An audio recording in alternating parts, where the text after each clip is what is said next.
Es un gran gusto y satisfacción para el Seminario de Cultura Mexicana poder tener esta reunión sobre un tema que es fundamental para una inmensa mayoría de la sociedad mexicana. La Suprema Corte de Justicia de la Nación hizo una definición hace un mes aproximadamente, por la cual se despenaliza el aborto. Es decir, quienes participen o sufran un aborto en su persona no podrán ser perseguidos penalmente por ese hecho. Esta presentación se lleva a cabo gracias al periódico El Universal, la Fundación Miguel Alemán y los periódicos de toda la República que están afiliados con nosotros en esta misión de transmitir estos temas de interés general. El Informador de Jalisco, El Debate de Sinaloa, El Siglo de Torreón, El Imparcial de Hermosillo y El Pulso de San Luis Potosí. Sobre este tema ha habido infinidad de opiniones de todo orden. Tiene implicaciones de tipo social, personal, médica, ideológica, religiosa, y todos tienen sus puntos de vista y sus opiniones al respecto. Y por supuesto también tiene consecuencias de tipo social, de tipo médico y de tipo jurídico. Muchas veces el planteamiento que se hace es si uno está a favor o en contra del aborto. Evidentemente nadie está a favor del aborto. El aborto es una situación, un hecho, una solución que se le plantea a alguna persona, fundamentalmente una mujer, aunque es un problema de pareja y la pareja tiene que tomar la decisión, aunque si la pareja no llega a un acuerdo entre los dos integrantes de la pareja, la decisión en última instancia le corresponde a la mujer. Pero que no, y este desgarramiento físico, este desgarramiento ético, este desgarramiento moral que significa el aborto, hasta hace muy poco tiempo ha tenido, desde el punto de vista jurídico, la consecuencia de sufrir además una sanción de tipo penal llevada a cabo en las cárceles con prisión. ¿Esto debe de seguir o no debe de seguir? La Suprema Corte de Justicia ha dicho que no, y esto ha levantado un sinfín de opiniones en toda la República, unos a favor, otros en contra. Ha habido opiniones de jerarquías eclesiásticas, de puntos de vista religiosos, y nosotros en el Seminario de Cultura Mexicana pensamos que es muy importante que todos nosotros tengamos un punto de vista científico sobre lo que significa el aborto, la suspensión del embarazo y las consecuencias personales y sociales que debe tener. En este sentido, vamos a escuchar a tres integrantes del Seminario de Cultura Mexicana, la doctora Clara Hutziman, la doctora Herminia Pasantes y el doctor Arnaldo Kraus. En primer lugar, escucharemos a la doctora Clara Hutziman, quien es economista, presidente fundadora del INCIDE Social AC, miembro emérito del Seminario de Cultura Mexicana, miembro de ProMéxico Hoy y del Grupo Nuevo Curso de Desarrollo de la UNAM, es integrante de los consejos del Programa Universitario de Estudios del Desarrollo de la UNAM, de la organización Notrox y de la Fundación Nutrición y Salud. Fue presidente del Centro Tepoztlán Víctor Eliuzquidi, diputada constituyente e integrante del grupo redactor del proyecto de Constitución de la Ciudad de México. Premio al Mérito Derechos Humanos del Congreso de la Ciudad de México. Con todos nosotros, Clara Hutziman. Clara, por favor. Gracias, Fernando. Buenos días a todos. Yo quisiera señalar que el tema no es como una cuestión de mi propia especialidad. Yo trabajo el tema de derechos humanos y el tema de los derechos de las mujeres, y existen muchas organizaciones de sociedad civil que han estado preocupadas por el asunto. Yo quisiera reconocer de inicio a GIRE, al IPAS, a la Fundación María, a Católicas por el Derecho a Decidir que han estado en esta discusión en torno al aborto. Respecto a lo que señalaba Fernando, yo quisiera agregar que además de que la Suprema Corte de Justicia declaró inconstitucional la penalización del aborto, también declararon inconstitucional que las constituciones de los estados del país puedan proteger la vida desde la concepción, porque esto implicaba que los estados pudieran determinar quién es titular de derechos humanos, y esto solo lo puede establecer la Constitución y las normas internacionales. El fallo de la Corte no despenaliza el aborto en todo México, como decía Fernando, sino que prohíbe procesar a quien aborte durante las primeras 12 semanas de gestación. Esto en relación a un acto de inconstitucionalidad por el artículo 196 del Código Penal del Estado de Coahuila, que contemplaba una pena de 1 a 3 años de cárcel a la mujer que voluntariamente practique su aborto o a la persona que le hiciere abortar con el consentimiento. Entonces, con esto se obliga a todos los jueces a aplicar los criterios de la sentencia y, por tanto, ya no se puede sancionar con prisión a las mujeres que aborten considerando las causas aceptadas por aborto o antes de las 12 semanas de gestación, excepto cuando se trata de violaciones. Cuando el aborto, el embarazo es el resultado de una violación, la Corte también decidió que el aborto puede realizarse en cualquier momento. También la Corte invalidó un precepto de la Ley General de Salud que establecía que la objeción de conciencia era ilimitada, abierta y sin lineamientos, y que de haber seguido así podría utilizarse para vulnerar el derecho de las mujeres y personas gestantes a la interrupción legal del embarazo. Se concluyó que no es válida la objeción de conciencia cuando hay riesgos de peligro de vida, operaciones de urgencia o cuando implique que la paciente pueda sufrir daños físicos o psicológicos de no intervenirse de inmediato.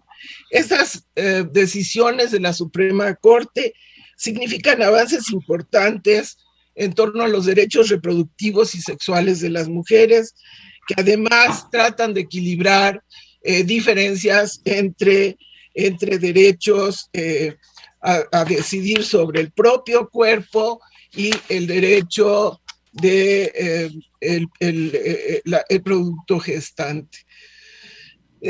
Para dar más un contexto, yo mencionaría que la despenalización del aborto en México, como dice Fernando, y en el mundo genera una controversia muy, muy fuerte entre el derecho a la vida del producto, y ahí hay toda una controversia sobre cuándo inicia la calidad de persona del producto del embarazo, y hay una decisión de la Corte Interamericana de Derechos Humanos que define con claridad cuál es esta situación relacionada del el concepto de inicio de la vida, y la Corte, en relación con un asunto de fecundación in vitro que se presentó en Costa Rica, priorizó los derechos de las mujeres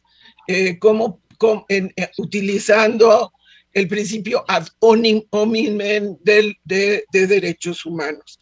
Entonces, yo señalaría que en México hay grandes diferencias ideológicas, y en abril de 2007 la Asamblea Legislativa del Distrito Federal despenalizó el aborto inducido en la Ciudad de México. Oaxaca lo despenalizó en octubre de 2019, y después Hidalgo y Veracruz.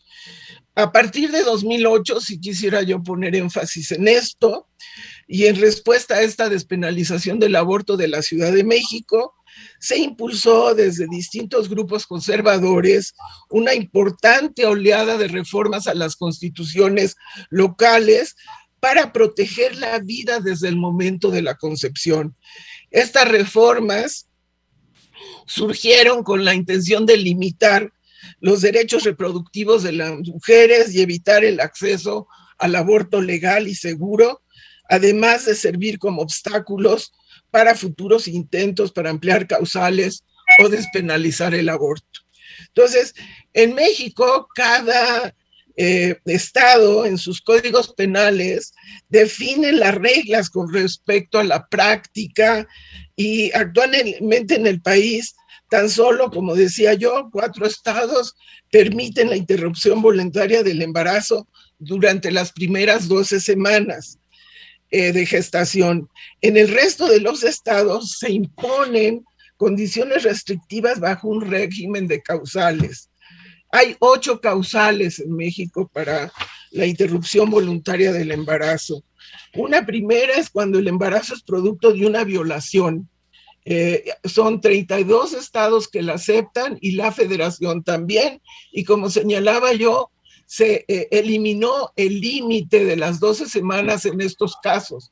Es decir, la interrupción del embarazo puede hacerse en cualquier momento. Después, el aborto provocado de manera imprudencial, es decir, por accidente. Ahí hay 29 estados que lo aceptan y también la federación. Cuando el embarazo pone en riesgo la vida de la mujer, es 23 estados y la federación. O sea, la federación acepta 3 causales: la violación, el aborto por imprudencial o accidente y el que pone en riesgo la vida. Los otros estados siguen cuando la continuación del embarazo afecta la salud de la mujer, 16 estados lo aceptan. Si el producto presenta alguna malformación congénita grave, 16 estados. Si el embarazo es producto de una inseminación artificial en contra de la voluntad de la mujer, 15 estados. Cuando la economía precaria de la mujer se agrava al continuar el embarazo, en este caso son solo 2 estados que lo aceptan, que son Michoacán y Yucatán. Y luego, por libre decisión de la mujer, hasta 12 semanas, que son estos 4 estados que ya hablamos. En el caso de Querétaro y Guatemala, solo se justifica penalmente el aborto por 2 causas: cuando el embarazo fue por una violación o si la interrupción fue por una imprudencia culposa. Y entonces varios estados definen penas por la interrupción del embarazo. En América Latina, para terminar, nada más comento, en diciembre de 2020, Argentina legalizó, ahí sí legalizó el aborto en todas las causales, no solo en caso de violación o de peligro de vida para la madre. Y el aborto está despenalizado en las primeras semanas de gestación en Cuba, Uruguay, Guyana Francesa y Puerto Rico. Y el aborto está completamente prohibido en El Salvador, Honduras, Nicaragua, República Dominicana y Haití. En El Salvador incluso hay mujeres encarceladas por 30 años en razón de considerarlo esto como un delito de homicidio agravado. Entonces, el tema es un tema controvertido. Hay muchas disposiciones de los organismos de derechos humanos en torno al tema y con motivo de esta decisión de la Corte, la Comisión Nacional para Prevenir y Erradicar la Violencia contra las Mujeres pidió revisar 432 carpetas de investigación abiertas por este delito entre enero y julio pasado en 27 estados del país. Es decir, se está haciendo ya la revisión de los casos en donde se sospecha también que la causa por las cuales en realidad fueron penalizadas es aborto, aunque se utilizan otro tipo de delitos para encarcelarlas. Entonces, se piensa que con esta despenalización que hizo la Corte, se va a poder atender estas injusticias que hay con las mujeres encarceladas en este país por haber incurrido accidentalmente a veces también en abortos. Con esto dejaría yo la introducción para dar un marco de la situación. Muchísimas gracias, Clara. Esto nos da un marco jurídico y social perfecto sobre la discusión del aborto. Ahora le daremos la palabra al doctor Arnoldo Kraus, quien es médico, ejerce en la medicina privada, es profesor de la Facultad de Medicina de la Universidad Nacional Autónoma de México, miembro del Colegio de Bioética y miembro del Seminario de Cultura Mexicana. Es también escritor y articulista del Universal, autor de múltiples libros y ha publicado en muchísimas revistas artículos periódicamente. Su último libro lo hizo en colaboración con Vicente Rojo, que se titula Apología del Polvo. Muchísimas gracias, el doctor Kraus. Gracias, Fernando, gracias por la invitación. Gracias, Clara, que abrió un poco la discusión. De eso se trata, de que discutamos. Temas como el que ahora tratamos, Fernando, auditorio, son temas que no tienen una respuesta unívoca. No hay sí y no hay no.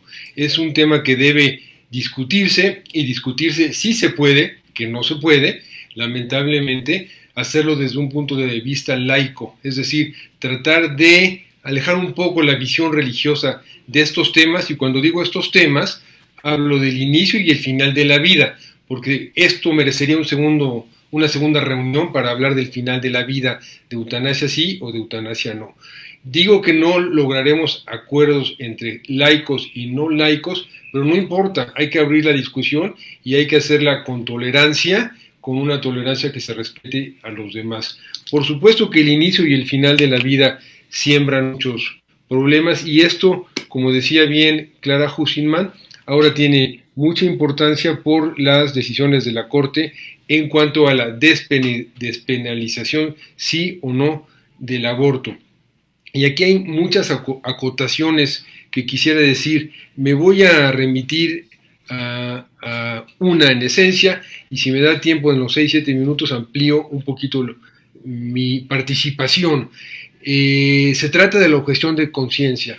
Es un tema muy complicado el de la objeción de conciencia. De hecho, el término objeción de conciencia no es del todo claro. Yo lo definiría como la decisión de una persona para decir sí o para decir no a determinada circunstancia. Es la conciencia de la persona lo que la orilla a aceptar o no aceptar, a intervenir o no intervenir. En este caso hablamos de aborto, que es ahí lo que importa, pero también esto podría extenderse hacia el final de la vida, y habría que decir que la idea nació con el servicio militar, decir sí o decir no para alistarse a alguna fuerza militar y, caray, enfrentarse a otras personas y producir muertes o dañar a otras personas. Entonces, el ámbito de la objeción de conciencia es muy amplio. La participación de los médicos es fundamental, por supuesto, porque son los que llevan o llevamos a cabo los procedimientos. Aquí una pequeña acotación: no todos los médicos saben realizar un aborto y no todos los médicos saben ayudar a morir por medio de una inyección intravenosa en pacientes que así lo solicitan. Entonces no se puede juzgar al gremio médico como un grupo universal. Lo que sí se puede hacer, y esto es lo esencial de la objeción de conciencia de la que estamos hablando en relación al aborto, es si los pacientes que están enfrente de uno como médico tienen derecho o no tienen derecho de saber si el médico es objetor de conciencia, es decir, si le dará a la paciente una píldora del día siguiente para que aborte en caso de que la requiera, porque se han dado casos en Estados Unidos que farmacéuticas no le administran la píldora del día siguiente a mujeres que lo desean por sus credos religiosos, que lo respeto. Entonces yo creo, y esto puede sembrar mucha controversia, qué bueno, y habrá quien esté de acuerdo, habrá quien esté de acuerdo conmigo, en relación a que los pacientes tienen derecho de saber varias cosas de los médicos. Una de ellas es si es objetor de conciencia, que va más allá, insisto, en el inicio y en el final de la vida. Y aunado o ligado a esta primera situación que planteo y que espero que siembre alguna discusión, es si los hospitales tienen la obligación o no de tener un edicto en donde digan, en este hospital somos objetores de conciencia, no practicamos aborto, no estamos en la disposición de ayudar a morir a la gente. Hay hospitales que son religiosos y que por supuesto ahí quizás no tenga sentido que exista este tipo de señalamiento, este tipo de documento, pero también sería importante que los pacientes conozcan esta situación, es decir, el hospital cómo actúa y el médico cómo actúa, sobre todo en épocas en que ha desaparecido el paternalismo médico, que en pocas palabras significa que el médico decide qué hacer o qué no hacer. Junto con esto, con estas dos inquietudes que planteo a raíz de la decisión de la Corte de despenalizar el aborto, pues hay varias acotaciones. En Europa, por ejemplo, el Tribunal de los Derechos Humanos no exige que los médicos se declaren o no como objetores de conciencia, porque eso vulneraría la autonomía del médico. Quiero decir que los médicos finalmente tenemos autonomía e independencia al igual que los pacientes. Con esto siembro más controversia, pero yo pretendo no ser maniqueo, es decir, no puedo manejar la información como quiero, sino proveerla a pesar de que haya contradicciones en lo que yo estoy diciendo. No es lo que yo estoy diciendo, es lo que leo y lo que conozco. Al lado de esto, Clara nos leía 8 causales muy interesantes, algunas comprensibles, algunas no comprensibles. Por ejemplo, en Guanajuato, no sé cuántas sean el número de mujeres encarceladas, todas pobres, todas indígenas, todas estigmatizadas por ser mujeres, por ser pobres, con varios hijos en la casa, que fueron delatadas por médicos, y utilizo la palabra delatadas, que son objetores de conciencia estos médicos, y están encarceladas ya durante algún tiempo, dejando en su casa a 4 o 5 hijos. Y al lado de esto también, y es el último comentario, que es un tanto ríspido, pero hay que tomarlo en cuenta, no sé el número de niños de la calle en México, ni tampoco conozco, y nunca se conocerá, cuántos bebés acaban su vida en un basurero a los 2 o 3 días de haber nacido. Esto también hay que comentarlo en cuanto a la no despenalización del aborto y en cuanto a los argumentos que maneja Provida en relación a llegar siempre hacia el final de la vida, que Clara empezó a señalar, que también tengo que decir, de acuerdo a estudios de neurobiología, Ricardo Tapia, quien acaba de fallecer y que era miembro de señaló en incontables ocasiones que hasta las 12 semanas no está poblado y todavía no son personas. Luego podría aclarar qué es lo que es la persona. Fernando, con esto creo que he cumplido los 6-7 minutos a los cuales nos gracias. Muchísimas gracias, Arnoldo, y es un tema fundamental, la diferencia entre principios religiosos y principios sociales de un Estado laico. Uno puede tener personalmente las creencias religiosas que quiera, que profese su fuero interno, y otra cosa es lo que un Estado laico debe legislar, establecer para la sociedad en su conjunto. Ahora vamos a escuchar a la doctora Herminia Pasantes, que es bióloga, maestra en bioquímica por la Universidad Nacional Autónoma de México, doctora en neurociencias por la Universidad de Estrasburgo, investigadora emérita de la UNAM y del Sistema Nacional de Investigadores. Su obra científica sobre los mecanismos de regulación de las células nerviosas tiene amplio reconocimiento nacional e internacional. Ha sido conferencista invitada en reuniones sobre su tema en más de 20 países. Su trayectoria la ha hecho merecedora de numerosas distinciones, entre las más importantes, el Premio de la Universidad Nacional Autónoma de México en Investigación en Ciencias Naturales y el Premio Nacional de Ciencias y Artes del año 2001. Herminia, la palabra es tuya.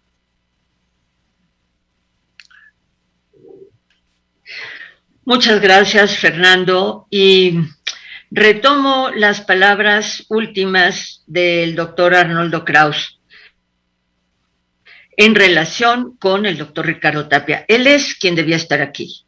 El doctor Tapia había tomado esta lucha de la despenalización del aborto como suya, y él es quien conocía y había estudiado todo lo referente al desarrollo del cerebro para sustentar su tema. Fue un colega mío muy cercano, un amigo entrañable, y como digo, él debía estar aquí y yo voy a hablar un poco en su nombre. Un gran neurobiólogo portugués, el doctor Antonio Damasio, tiene una frase que me gusta mucho, que dice: y el cerebro creó al hombre. Pero no todo el cerebro. Los vertebrados como las lagartijas y las ranas también tienen cerebro y no son humanos. Es sobre todo una parte del cerebro, el lóbulo frontal, a través del cual somos capaces de tomar decisiones razonadas, de tener conciencia. Esa es la parte humana del cerebro. Ese lóbulo frontal es el último que se desarrolla en la evolución. En los homínidos, en el momento en que ya el hombre es Homo sapiens, tiene su lóbulo frontal desarrollado. Es el más grande en el cerebro humano y es el que se forma más tarde en el desarrollo embrionario. De hecho, se forma hasta las 23 o 24 semanas de la gestación. Entonces, si consideramos que es el lóbulo frontal, y no nada más el lóbulo frontal, sino la corteza del lóbulo frontal y sus circunvoluciones, las que dan el carácter humano al hombre, eso no se empieza a formar sino hasta las últimas semanas de desarrollo, más allá de las 20 semanas, y continúa no solo en el nacimiento, sino hasta después del nacimiento.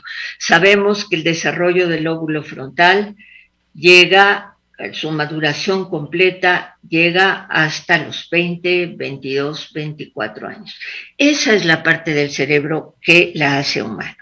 Y es la corteza cerebral del lóbulo frontal en donde está la humanidad del hombre. Al principio el cerebro es un simple tubo, luego se va ensanchando en vesículas, que una de ellas, la más grande, va a dar origen al cerebro. Pero no es sino hasta que ocurre este plegamiento de la corteza cerebral, las circunvoluciones que se encuentran en la corteza cerebral, que ya se puede hablar verdaderamente de cerebro. Y eso ocurre solo entre las 26 y las 34 semanas de gestación. Si ustedes ven el cerebro de una rata o de un pollo, es un cerebro liso, de un pescado, de una ballena. En cambio, el cerebro humano está plegado, y está plegado porque las neuronas crecieron más que lo que podían ocupar de espacio con el cráneo rígido, y entonces hubo este plegamiento que es característico de la corteza, del humano. Y como les digo, este plegamiento ocurre entre las 26 y las 34 semanas de gestación. Ahora, antes de las 20 semanas no hay neuronas en el cerebro. Hay primordios, hay precursores, progenitores de las neuronas, pero hasta las 20 semanas no se puede decir que haya neuronas en el cerebro. Entonces podemos decir que estamos hablando de un ser humano, de un cerebro humano, si todavía no hay neuronas en el cerebro. Es a partir de las 20 semanas que empiezan a crecer, primero a proliferar, luego a migrar después a acomodarse, a estratificarse en las distintas capas que son características de la organización del cerebro humano. Y de hecho, aquellas neuronas que no se conectan adecuadamente son desechadas, mueren por un proceso de muerte celular programada. Pero ese proceso, el proceso de proliferación de las neuronas, empieza hasta las 20 semanas, termina hasta después del nacimiento. Antes de las 20 semanas no hay neuronas. Eso está muy lejos de las 12 semanas en las que se permite el aborto legal. Ahora, el hecho de que estén las neuronas formadas y acomodadas no quiere decir que sean todavía funcionales. Eso viene después. ¿En qué momento ya se puede registrar respuesta en las neuronas de la corteza cerebral, en particular del lóbulo frontal? Eso solo aparece hasta las 32 semanas. Es solo hasta ese momento en el que ya se conectaron, que ya se formaron circuitos y que ya podemos hablar de un cerebro que está comenzando a ser funcional. Pero de ninguna manera el cerebro o el primordio de embrión o de feto a las 12 semanas, de ninguna manera corresponde, es decir, no existe un cerebro humano. Se puede ver tal vez un cráneo, pero es un cráneo vacío, no tiene neuronas. Entonces, si consideramos que la cualidad del humano es su cerebro organizado como está, si ese cerebro no existe, no podemos hablar de humanidad de un ser humano. Entonces, para mí es muy claro que un embrión, un feto de 12 semanas, no corresponde con un ser humano. Y de hecho, cuando un niño muere, cuando un niño recién nacido muere, pues se hace una ceremonia fúnebre, se organiza pues todo lo que corresponde al humano. Cuando un feto de 12 semanas muere, se va al incinerador del hospital en el mejor de los casos. Gracias. Muchísimas gracias, Herminia. Como siempre, muy interesante. Con esto terminamos esta primera ronda de 10 minutos o de 7-10 minutos y empezaríamos una segunda ronda dándole la palabra a Clara Hutziman.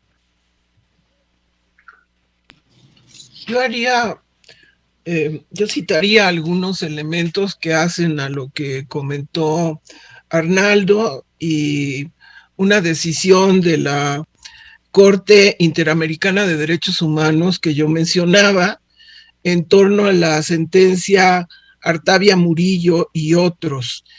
La Corte resolvió de manera definitiva la interpretación que debe hacerse de la protección a la vida prenatal, resignificar dicha protección como una que requiere necesariamente proteger los derechos reproductivos de las mujeres. Y la Corte determinó, primero, la concepción se refiere al proceso de implantación, es decir, cuando el óvulo fecundado se adhiere a la pared del endometrio. Segundo, que el feto no puede ser considerado como persona. Y tercero, la protección de la vida prenatal es gradual e incremental. Y cuarto, solo a través del ejercicio de los derechos de las mujeres puede darse la protección de la vida prenatal. Este es el marco que en materia de derechos humanos se ha definido para decidir en qué momento priva ya el derecho del producto y en qué momento es muy importante defender los derechos reproductivos de las mujeres particularmente. Y entonces los órganos de derechos humanos elaboran orientaciones en esta materia y han planteado despenalizar el aborto y han puesto énfasis en que el acceso al aborto es un asunto de derechos humanos. Y a mí me parece importante que decir que simplemente legalizar la despenalización del aborto no es suficiente. Tienen que definirse políticas, estrategias en materia de servicios para que las mujeres, en su caso, puedan acudir a atenderse en los casos de aborto o voluntario o cuando están en circunstancias complejas. Yo quisiera mencionar 3 de las obligaciones que tienen los estados en materia de aborto. Están obligados a respetar, proteger y cumplir con los derechos de las mujeres en relación a los servicios de aborto. Es respetar. Los estados deben eliminar las disposiciones legales que castigan a las mujeres que se han sometido a un aborto o a los médicos que ofrecen estos servicios. Segundo, es proteger, es otra obligación en materia de derechos humanos. Los estados deben organizar un sistema de salud para garantizar que el ejercicio de objeción de conciencia, al que enfatizó Arnoldo, por parte de los profesionales de la salud, no impida que a las mujeres el acceso a servicios de salud. Por ejemplo, en lugares donde el aborto es legal, si un médico se niega a realizarlo, el sistema de salud debe derivar a la mujer a un servicio de atención médica alternativo. Esto a mí me parece muy importante, o sea, en materia de derechos humanos se acepta la objeción de conciencia, pero no puede dañarse a la persona que está solicitando un servicio y se le debe de orientar, y para eso el Estado tiene que establecer un sistema que proteja y dé buenos servicios. Y la tercera obligación de los estados es cumplir. Los estados deben tomar medidas para asegurar el acceso de las mujeres a servicios de atención médica adecuados y eliminar los obstáculos que se oponen a la prestación de servicios de aborto y que obligan a las mujeres a recurrir a abortos en condiciones de riesgo, incluida la eliminación de los retrasos inaceptables en la prestación de atención médica. Inclusive se plantea la creación de un organismo que pueda, en su caso, resolver situaciones de emergencia en materia de aborto. Un asunto que tocó Arnaldo respecto a las mujeres encarceladas, lo que señalan las organizaciones como las Libres de Guanajuato, es que hay cerca de 200 mujeres en las cárceles por delitos relacionados. Son mujeres que tuvieron partos espontáneos, abortos prematuros o emergencias obstétricas y les configuraron delitos más graves. Los delitos por los que están las mujeres son homicidio en razón de parentesco, infanticidio, filiación y omisión de cuidados. O sea, hay una cultura que criminaliza y penaliza porque se considera que el papel de las mujeres tiene que ser el ejercer la maternidad. En la actualidad hay muchísimas mujeres jóvenes que no ven la maternidad como su destino y que defienden el derecho a decidir su proyecto de vida. Y entonces el tema por eso se ha vuelto también más importante. Yo creo que mi generación todavía era las que decíamos, bueno, de alguna manera una función fundamental de nosotras es ser madres. Bueno, actualmente las jóvenes defienden su derecho al tiempo propio y a definir su propio proyecto de vida. Entre los estados donde están abiertas más carpetas de investigación por aborto, curiosamente, en términos de tasas de población, Baja California es el primero, Baja California Sur el segundo, Morelos, que tiene una legislación verdaderamente conservadora y retrasada, la propia Ciudad de México y Tamaulipas. Curiosamente, Guanajuato, que es muy restrictivo, no aparece en términos de tasa de averiguaciones previas de investigación sobre aborto, Arnaldo, respecto a la pregunta que hacías. Entonces, el tema es que hay una cultura que incrimina a las mujeres. Lo que decía Arnoldo es terrible. Las mujeres tienen un terrible temor de tener que acudir a un servicio médico porque los médicos las acusan, las estigmatizan, las violentan y entonces sufren doble victimización. Una, porque se sienten ellas mismas a veces culpables de tener que incurrir en un proceso de aborto, y otra porque el contexto, desde los médicos hasta los jueces, los ministerios públicos, las castigan, las estigmatizan y las violentan. Y esto provoca más muertes. Está probado que aquellos países en donde la legalización del aborto está legalizada, digamos, está decretada, mueren mucho menos mujeres por aborto que en aquellos países en donde está prohibido. Es una relación verdaderamente significativa de diferencia. Entonces, el despenalizar el aborto salva vidas de mujeres. Naciones Unidas estima que hay más o menos 20 millones de abortos en el mundo y 13% de la mortalidad materna tiene que ver con abortos mal practicados, abortos en donde no existen las condiciones que mencionaba Arnoldo, que es que haya capacidad desde material hasta de los recursos humanos. Inclusive se habla de que las enfermeras en su momento puedan intervenir, y esto es uno de los problemas que tenemos al tener leyes, pero no pasar estas leyes a instituciones, programas y políticas. Y creo que esto es clarísimo de lo que pasa en México en materia de aborto. Muchísimas gracias, Clara. Es importantísimo lo que tú dices. La objeción de conciencia funge o sirve o es una decisión personal de quien la tiene y la arguye, pero no puede afectar esa objeción de conciencia los derechos de terceros. Así es. El doctor Kraus, por favor.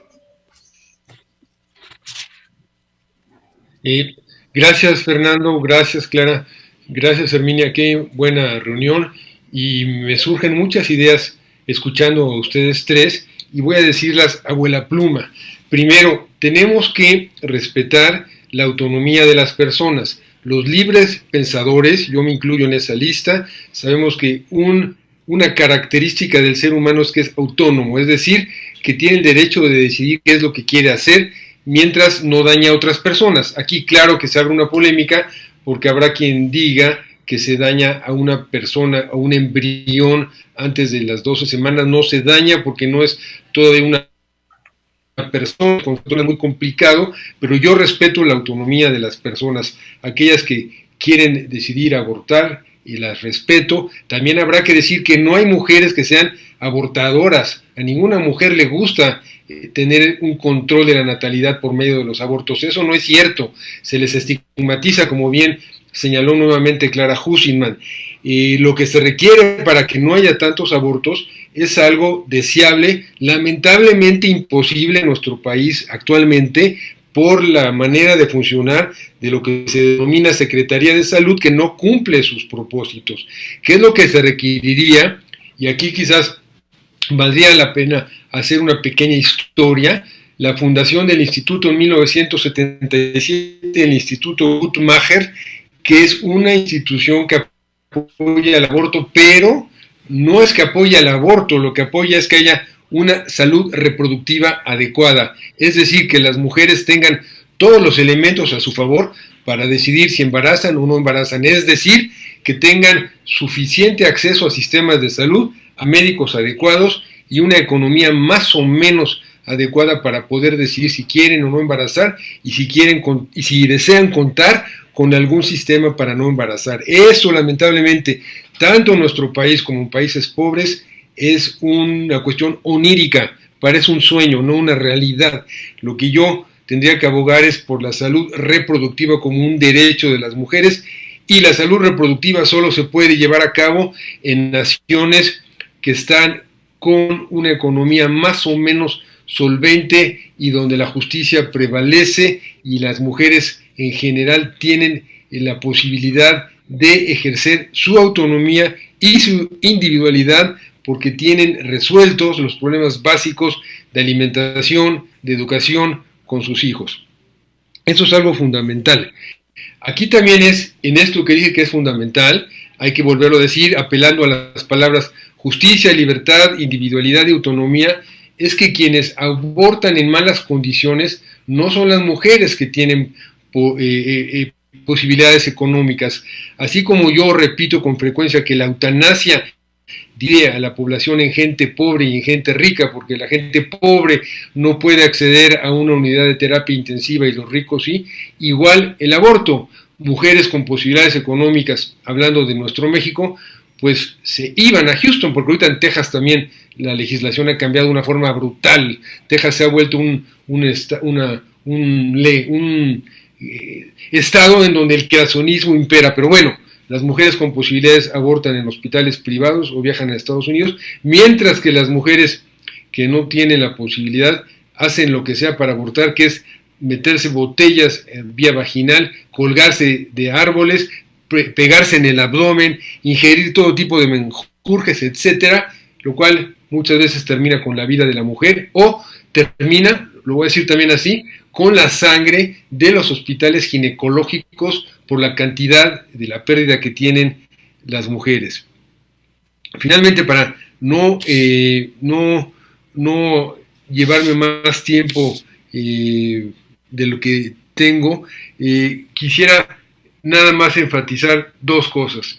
Las mujeres no abortan porque sea una elección suya ser esa la forma de control de natalidad, y las tasas de mortalidad son terriblemente diferentes en mujeres que lo hacen en sitios adecuados. En sitios adecuados la tasa de mortalidad, incluso en la Ciudad de México, y no digo incluso, lo digo con respeto, se acerca casi al 0% en mujeres que llegan en buenas condiciones.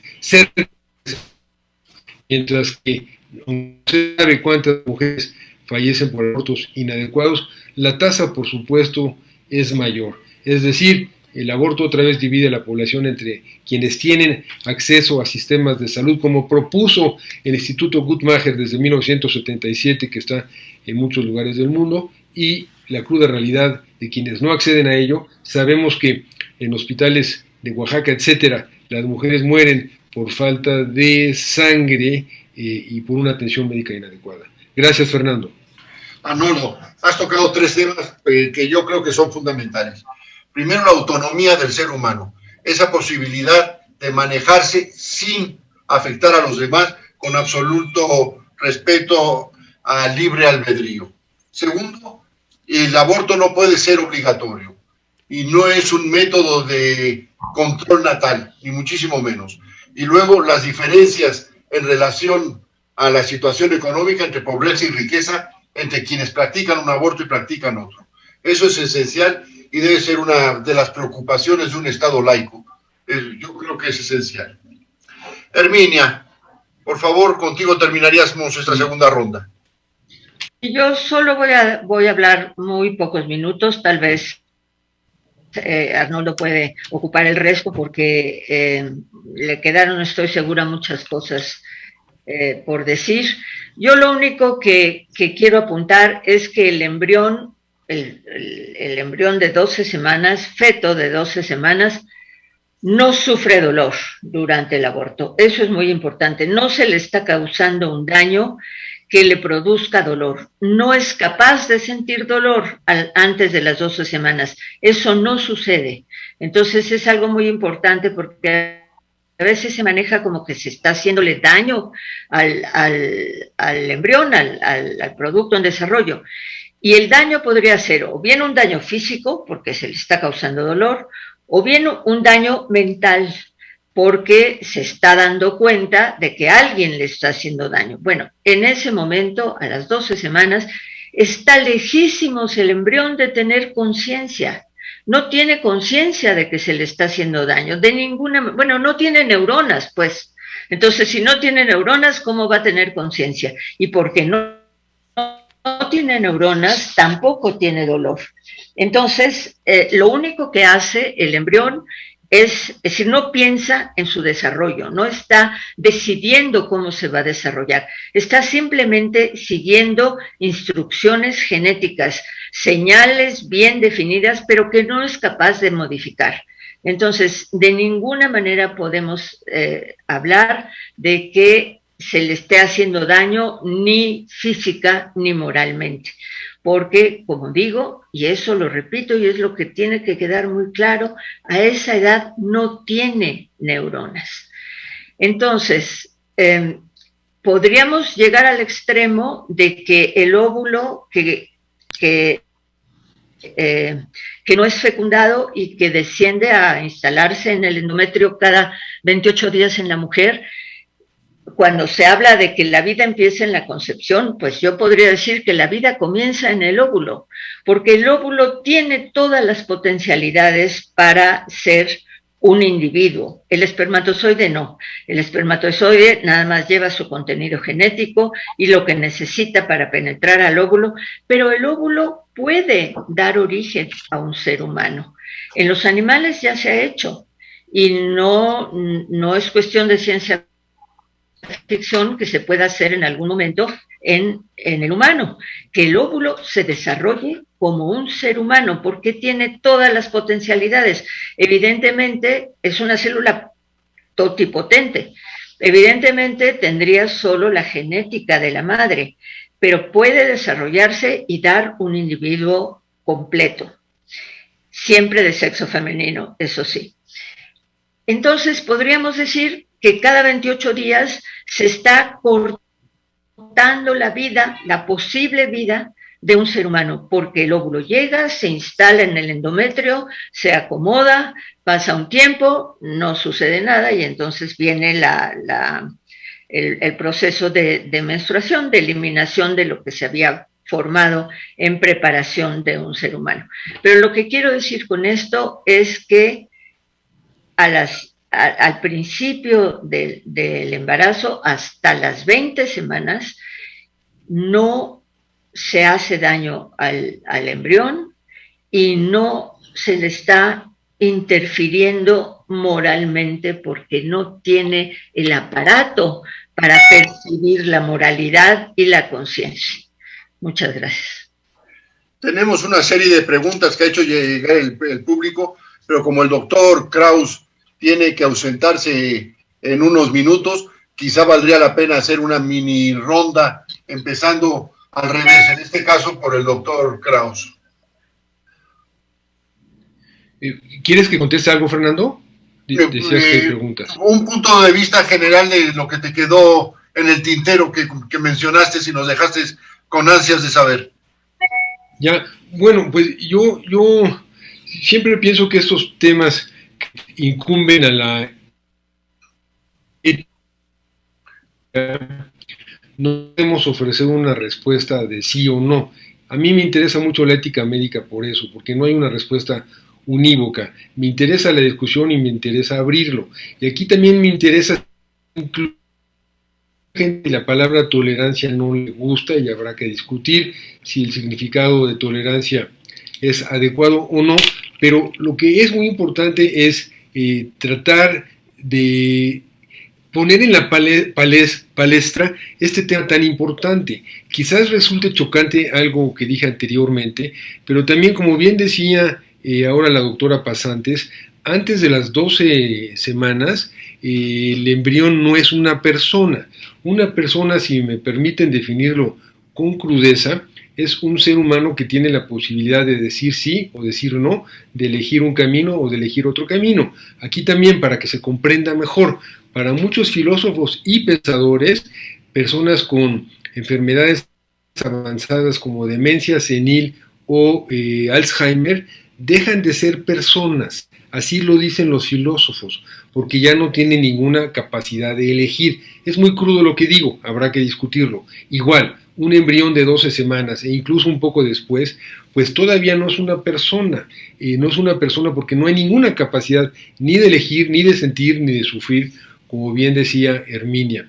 Estas consideraciones que se van a hacer cada vez más frecuentes y más fundamentadas en ciencia, van a regir muchas de nuestras discusiones. Desde hace algún tiempo, algunas personas, yo me incluyo, hemos pensado que la bioética en general, y en mi caso la ética en particular, será la filosofía del siglo XXI, tanto por el crecimiento exponencial de la tecnología como por los daños que el ser humano ha hecho a la Tierra. En un lado, la bioética en general por la destrucción de la Tierra, que debo decir, Fernando, si lo puedo comentar ahora, que en el Seminario de Cultura Mexicana publicaremos el próximo año un libro que se llama Manifiesto por la Tierra, de la cual aquí somos autores varios de los presentes, en donde se habla de la bioética como una casa que hay que cuidar. Y dentro de esa bioética, la ética médica, también se va a hacer un tema de discusión muy grande en este siglo que está por terminar, porque temas como eutanasia, como aborto, como embarazos in vitro, como bebés a la carta, como trasplantes, cuántas personas uno requiere un trasplante o no, si es ético en la India que las personas pierdan un ojo donando una córnea para mantener a su familia durante un año, en fin, infinidad de situaciones nos invitan a discutir, Fernando, Clara, Herminia, y discutir con la posibilidad de disentir. Esto sería un corolario. Me voy a quedar un tiempecito más, 10, 15 minutos, Fernando. Gracias por haber coordinado esta sesión, Fernando. No me despido, sigo acá. Al contrario, entonces, si quieren, pasamos a las preguntas. La primera yo creo que va dirigida a Clara Hutziman, y si no, entraría yo. ¿Cuál es la diferencia entre la despenalización y la legalización del aborto?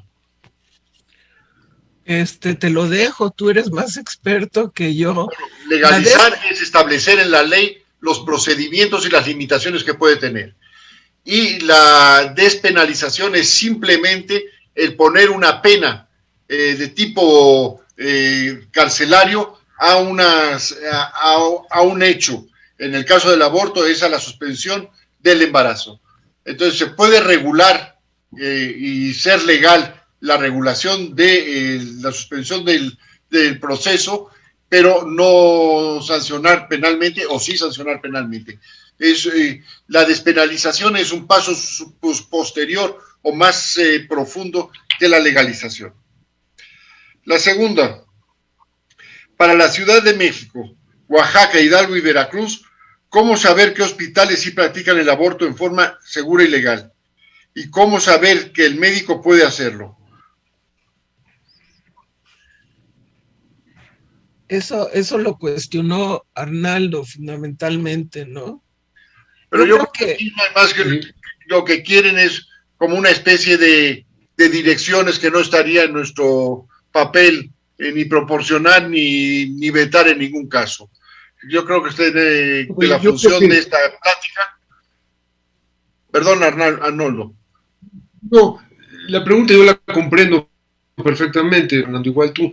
Yo creo que si se abren las páginas de la Secretaría de Salud de cada estado, van a encontrar los hospitales que ofrecen este servicio. En México hay que decirlo también lo bueno, en la Ciudad de México varios hospitales pertenecientes al sistema de salud de la Ciudad de México lo hacen. No sé cuáles, pero se encuentra muy fácilmente en las páginas, en la red. Sí se encuentra, comprendo, Fernando, desde dónde se hace la pregunta, lo comprendo. La siguiente es, yo creo que fundamentalmente para Herminia. ¿Cuál es el fundamento para decir que a las 3 semanas se considera ser vivo y a los 3 meses ser humano? Ser vivo se considera mucho más adelante, es decir, Estamos hablando en las primeras semanas del desarrollo de un primordio de ser vivo. Es decir, un ser vivo es el que puede respirar por él mismo, vivir por él mismo. De ninguna manera un embrión es un ser vivo, porque no puede vivir fuera por sí mismo. No es como algún animal o como cualquier ser vivo es el que es capaz de vivir por sí mismo. Este es un producto en desarrollo. Todavía no podemos decir que sea un ser vivo. Y un ser humano, pues como he tratado de explicarlo, es cuando tiene desarrollado la parte del cerebro que es característica del humano, que es el lóbulo frontal y más particularmente la corteza del lóbulo frontal. Es ahí donde reside la humanidad. Nadie que no tenga la riqueza del lóbulo frontal del humano puede considerarse humano. La humanidad está en esa parte del cerebro. Muchas gracias, Herminia.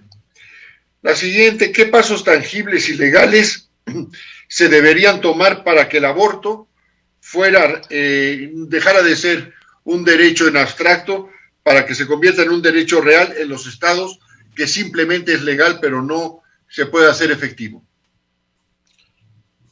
Si quieres yo contesto. Por favor, Clara. Pero algunas de las recomendaciones que da, por ejemplo, IPAS, en este sentido, dice que además de contar con un marco amplio que garantice a un aborto seguro, gratuito y de calidad, porque también el costo de los abortos varía de manera espectacular.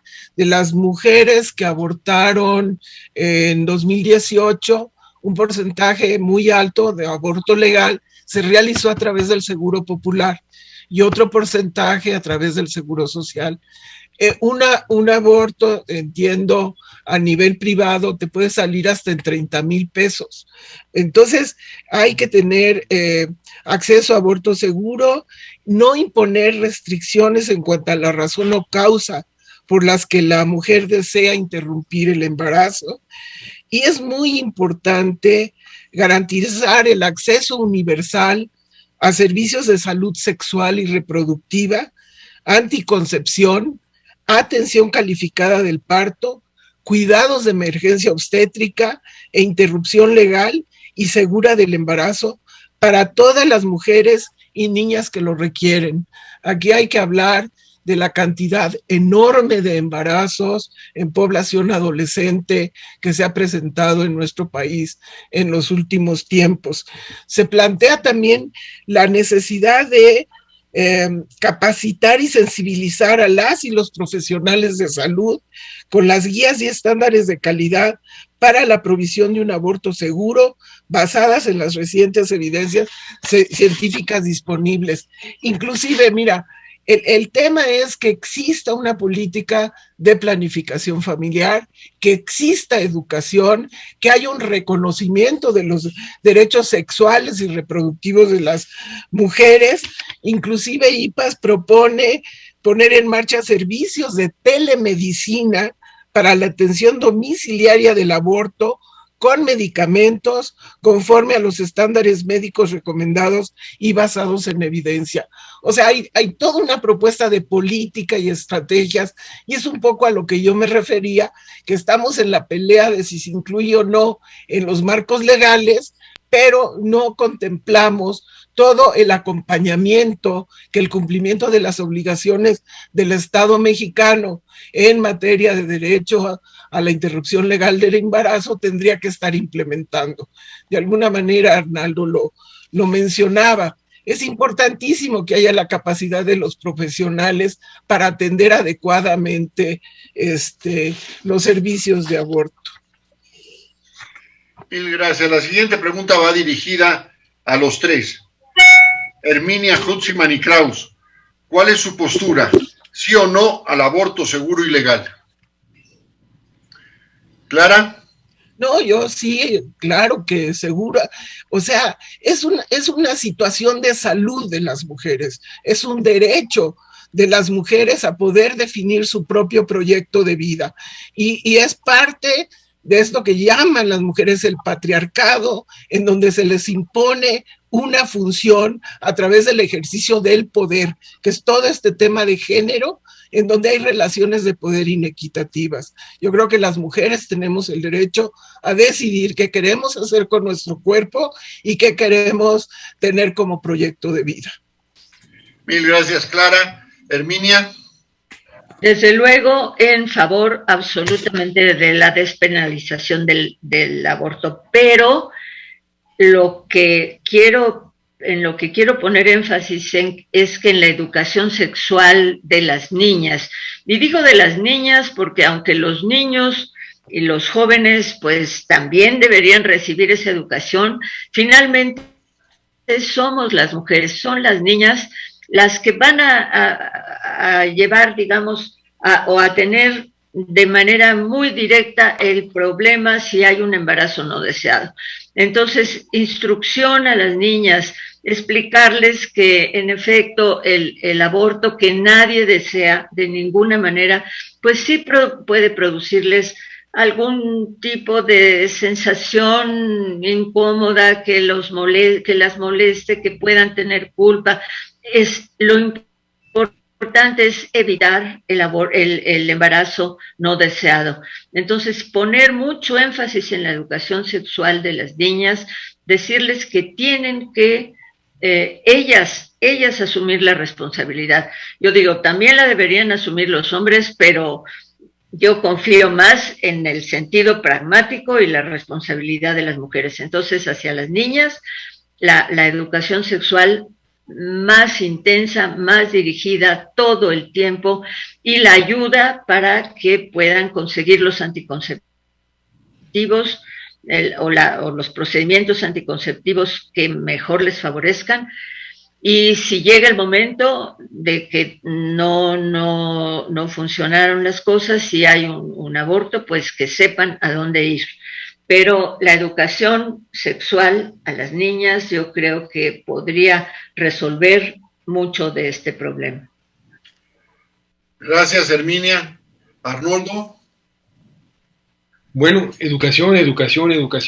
Yo me inclinaría que esta educación llegar sobre todo a las clases menos favorecidas, y yo creo que ahí debería haber reuniones que debería hacer bien nuestro sistema de educación con los padres, los maestros y los chiquitos de 10, 11, 12 años, pero con la presencia de padres y maestros. Eso sería un país que cumple, y ojalá y haya algún avance en nuestra nación. Yo, por supuesto, apoyo a la gente que quiera y desea abortar, de preferencia en pareja. Como dijo Clara, la mujer es dueña de su cuerpo, pero muchas veces si la situación es compartida con el pareja, con el hombre, pues es mejor. Duele muchísimo, Fernando, y no conocemos la realidad de saber cuántos bebés de un día o 2 o 3 días después de nacer son depositados en basureros. No son pocos. La policía lo informa con alguna frecuencia. Pensemos en eso, en un aborto contra un bebé depositado en un basurero. ¿A favor del aborto? Sí. Aunque la pregunta venía dirigida a ustedes tres, yo me siento involucrado en una respuesta y estoy completamente de acuerdo con ustedes. Yo creo que fundamentalmente la educación, si los métodos educativos por cualquier razón fallan, la mujer, la pareja, pero si la pareja no llega a un acuerdo, la mujer tiene el derecho absoluto a determinar la suspensión del proceso de embarazo. Y nos queda una última pregunta dirigida a la doctora Pasantes. ¿Qué pasa con los discapacitados que debido a su incapacidad no pueden elegir? ¿No son personas? No, sí, desde luego que son personas, es decir, son seres vivos, son personas, pero si tienen muy dañado su cerebro, entonces, si tienen tan dañado el cerebro como lo tienen los embriones a las 12 semanas, porque de eso es de lo que estamos hablando, si tuvieran su cerebro tan dañado como un embrión de 12 semanas, no son humanos. no son humanos, ya no funcionan como humanos. Y ahí viene entonces el siguiente punto, que es el de la eutanasia. Pero si una persona tiene el cerebro de un embrión de 12 semanas, es decir, 0 cerebro, no es persona. Sí, gracias, Herminia. Con esto terminamos con las preguntas. Yo le sugeriría, si está... ¿Puedo agregar algo, Fernando, rápido? ¿Puedo agregar algo? Por supuesto, Arnoldo. He leído de varios países latinoamericanos en donde vive gente con discapacidades, sobre todo mentales, en las cuales se esteriliza a la persona, se esteriliza para que tengan la oportunidad de gozar el sexo. Es decir, a estas personas discapacitadas no se les quita de la sociedad totalmente, sino se les protege a ellos y a los posibles vástagos en caso de que embarazasen con grandes medidas. Esterilización, ¿la favorezco? Sí, por supuesto la favorezco, y con eso favorezco al discapacitado. En México creo que no se lleva a cabo eso, pero es una observación interesante, Fernando. Mil gracias. Entonces, si les parece a ustedes, haríamos una ronda final de un par de minutos para conclusiones. Clara. Mira, yo creo que es un tema que se va a seguir debatiendo por mucho tiempo. Yo espero que la decisión de la Corte contribuya a revisar las legislaciones locales, que como señalaba yo, a partir de la aceptación de la legalización del aborto, más bien de la despenalización en la Ciudad de México, desataron un activismo en todos los estados para que la vida fuera reconocida desde la concepción. Entonces, creo que estamos abriendo un periodo donde a partir de las decisiones de la Corte se van a tener que hacer la revisión de los códigos penales de los estados, la revisión de las causales por las cuales se puede aceptar el aborto, y posiblemente varios estados más se incorporarán a los 4 que ya aceptan el aborto antes de las 12 semanas de la gestación.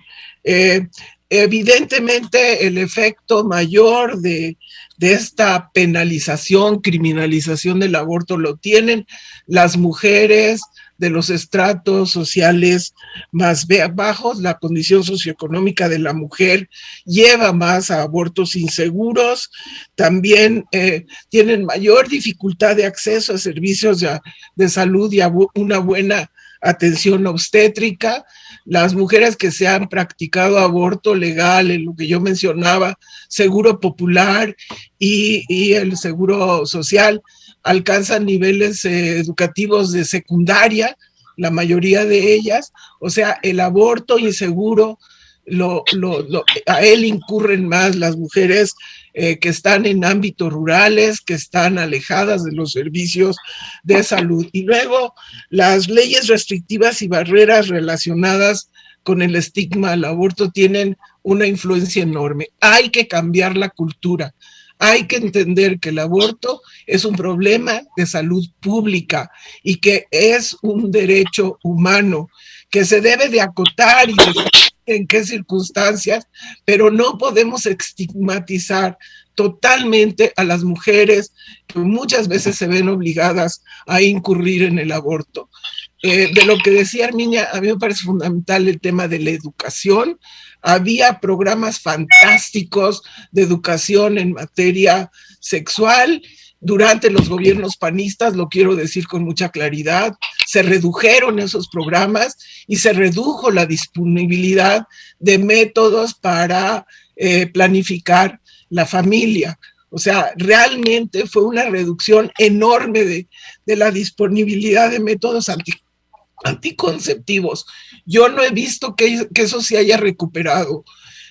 Creo que ahí sí el pasado en México fue mucho más rico en la información y la educación a las personas y particularmente a los jóvenes, y posiblemente eso es parte de la razón que tengamos un tema de embarazo adolescente tan grave en México, la falta de intervención e información a los jóvenes y a las niñas y niños.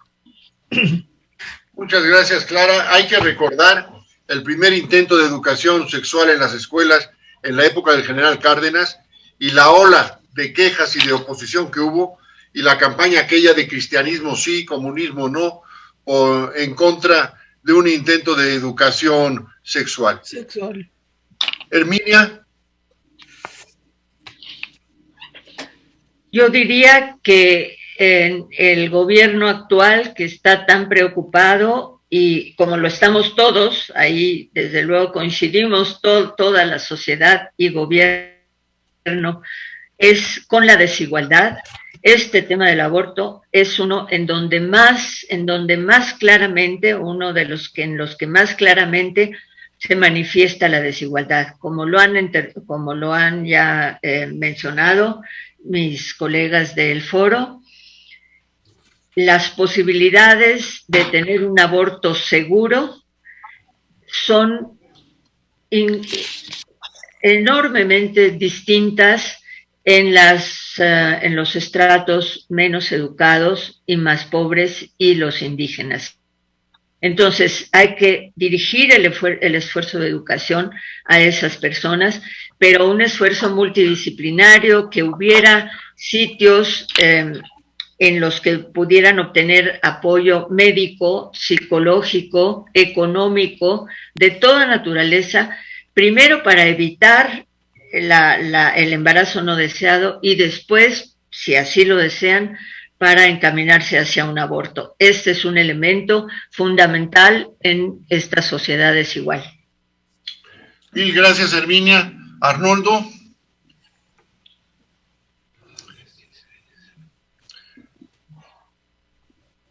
No tienes el micrófono. No. ¿Ya se escucha? Ya. Yo creo que si algo, y con esto ya me despido, podríamos concluir todos, es que lo que deberían hacer las autoridades de salud es ofrecer cursos todo el tiempo a las clases más desfavorecidas, cursos de profesores que sepan o médicos invitados, no invitando al aborto, sino a pensar en salud reproductiva, que lo sepan los padres a qué se refiere, que lo sepan los padres que tienen ganancias absolutamente pobres, pero que tengan un poquito de información para tratar de evitar embarazos en adolescentes, como decía Clara. Yo concluyo invitando a las autoridades de salud, invitando a los gobernantes actuales a distribuir, fomentar esta educación en las clases más desfavorecidas para que haya menos abortos en estas mismas clases, por supuesto. Muchas gracias, yo con esto me despido. Muchas gracias, Arnoldo. Pues todos, yo creo, ¿no? Ya.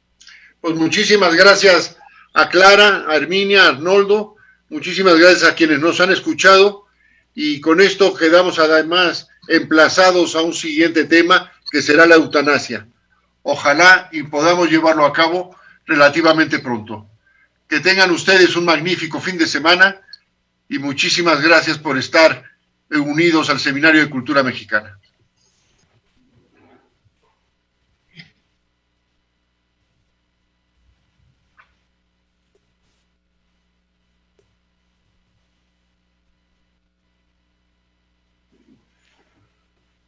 Muchas gracias. Gracias, doctores, muchas gracias.